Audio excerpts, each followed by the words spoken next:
जन्म एक विधवा ब्राह्मणी से हुआ था और लोक लाज के नाते पैदा होते ही इनको काशी के निकट लहरतारा नाम का एक तालाब था, उसी में इनको फेंक आई। ये जिंदा थे, रो रहे थे और नीरू और नीमा जुलाहा दंपति पति पत्नी थे, उसी रास्ते से जा रहे थे। तो इनको बच्चे की रोने की आवाज़ सुनाई दी। उन्होंने नज़दीक जाकर के बच्चे को उठा लिया और अपने घर लाए।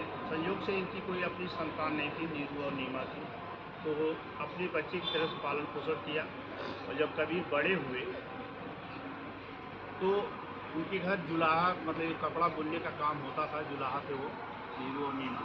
तो कबीरदास भी कपड़ा बुनने का काम धीरे धीरे करने लगे। जैसे देखते हैं हम लोग ना घर पे जो काम होता है, तो हम लोग भी बच्चे भी ये करके जो है कोई जो कुछ करते हैं तो सीखते हैं उससे।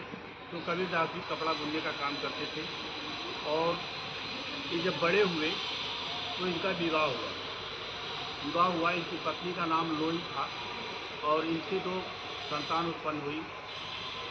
पुत्र का नाम कमाल और एक पुत्री हुई, पुत्री का नाम कमाली। ठीक है, कबीरदास पढ़े लिखे बिल्कुल नहीं थे। उन्होंने लिखा मस्त कागज छुयो नहीं, कलम गही नहीं था।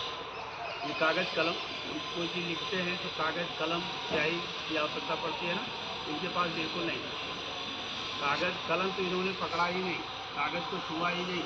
लेकिन ये वाणी के बहुत बड़े डिक्टेटर थे, ये संत थे और ये देशाटन करते थे। लिखते कैसे थे? देशाटन करते थे और इनके साथ इनके काफ़ी शिष्य रहते थे इनके साथ। ये जिन चीज़ों को देखते थे उन चीज़ों के बारे में कुछ कहते थे तो इनके शिष्य लोग उसको नोट कर लेते थे। ठीक है, इस प्रकार से इन्होंने बहुत दोहों की रचना किया है और इनके जो प्रमुख ग्रंथ है कबीर बीजक सबसे बड़ा ग्रंथ है। ठीक है, मोटी किताब है कबीर मगहर मेले में यहाँ। और इन्होंने लिखा जो साखी शबद रमैनी इनकी रचनाएं हैं और इन्होंने कबीर